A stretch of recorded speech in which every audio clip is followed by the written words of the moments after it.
Hi friends, welcome to our channel happy tiles Telugu. అందరూ ఎలా ఉన్నారు? అందరూ బాగుండాలని ఆశిస్తూ ఈరోజు కథలోకి వెళ్ళిపోదాం. అనగనగా ఒక ఊరు. ఆ ఊరిలో మంగమ్మ అనే ఆవిడ పరమ గయ్యాలి. ఈమె బాధ భరించలేక భర్త ఇల్లు వదిలి వెళ్ళిపోయాడు. ఈమె నోటి దురుసు వలన ఊరంతా శత్రువులు పెరిగిపోయారు. ఊ అంటే కోపం, ఆ అంటే కోపం. ఈమె గొంతుకు భయపడి ఈవిడ గారింటికి రావడమే మానేశారు అందరూ. పాపం ఈవిడ, అయ్యో, నాతో ఎందుకని ఊర్లో వారంతా మాట్లాడడం లేదు, నేనంటే ఎందుకు అందరికీ అంత శత్రుత్వం అని తెగ బాధపడిపోతూ ఉంది. ఒకరోజు ఒక స్వామీజీ ఈవిడ ఇంటికి వచ్చాడు. స్వామీజీతో ఈవిడ మొరపెట్టుకుంది. జరిగిందంతా చెప్పింది. ఊర్లో ఎవరూ నాతో మాట్లాడడం లేదు, ఎందుకు స్వామీజీ, నేనంటే అందరికీ అంత అసూయ అని అడిగింది.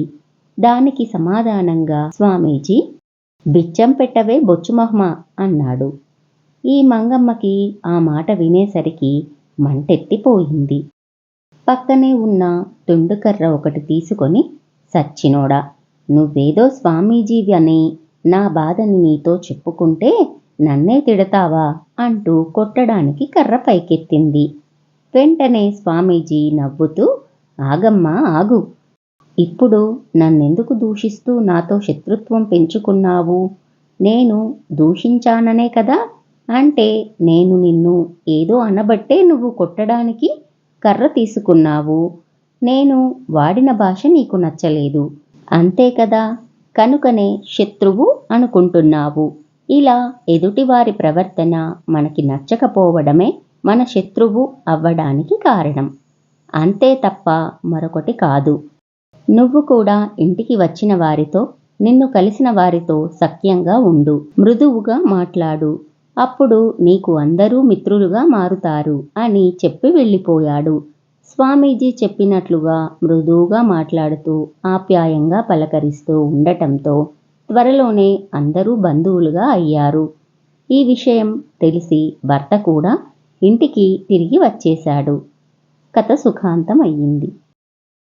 అనగనగా ఒక ఊరిలో చారుమతి అనే ఒక అమ్మాయి ఉండేది.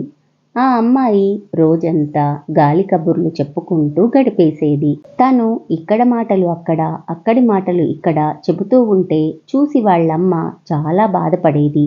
ఇలా గాలి కబుర్లు చెప్పడం తప్పని అమ్మ ఎంత చెప్పినా చారుమతికి మాత్రం పట్టేది కాదు.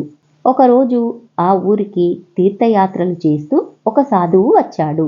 ప్రసంగంకు వెళ్ళిన అమ్మ తన బాధ సాధువుకు చెప్పుకుంది. చారుమతికి తన తప్పు అర్థమయ్యేలా చెప్పమని ఆ సాధువుని కోరుకుంది. ఆ సాధువు మర్నాడు చారుమతిని తన దగ్గరకు తీసుకొని రమ్మని చెప్పాడు. మర్నాడు ప్రొద్దున్నే చారుమతిని ఆ సాధువు దగ్గరకు తీసుకొని వెళ్ళింది వాళ్ళమ్మ. ఆ సాధువు చారుమతికి ఒక కోడిని చూపించి రోజంతా ఆ కోడి ఈకలు తీసి ఊరు మొత్తం చల్లమని చెప్పాడు.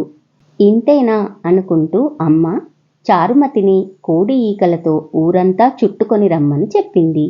చారుమతి సంతోషంగా ఊరంతా తిరుగుతూ కనిపించిన వారందరికీ కబుర్లు చెబుతూ ఇక్కడో ఈక అక్కడో ఈక విసిరేసింది. సాయంత్రం సూర్యాస్తమయం అవుతుంటే అమ్మ చారుమతి మళ్ళీ ఆ సాధువు దగ్గరకు చేరారు. ఆ రాత్రి నిద్రపోయి మళ్ళీ తెల్లవారంగానే ఇద్దరిని రమ్మని చెప్పాడు ఆ సాధువు.